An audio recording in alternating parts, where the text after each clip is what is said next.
Dot ID dot button.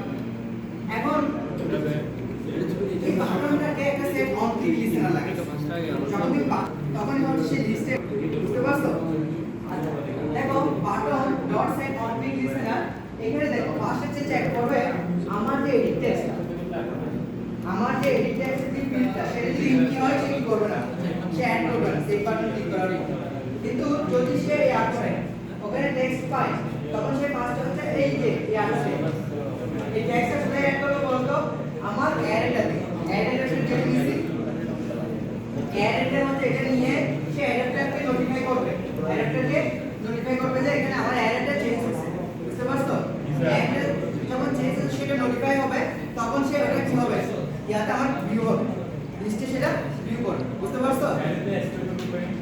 হ্যাঁ অ্যারেটা store করছি, অ্যারেটা store করছি। আচ্ছা অ্যারেটা স্টোর করে পার্মানেন্ট স্টোর করার জন্য ব্র্যাকেট রাখতে হবে। অ্যারেটা পার্মানেন্ট স্টোর করার জন্য আমাদের কি লাগবে, ওই ডেটাবেস লাগবে, বুঝতে পারছো?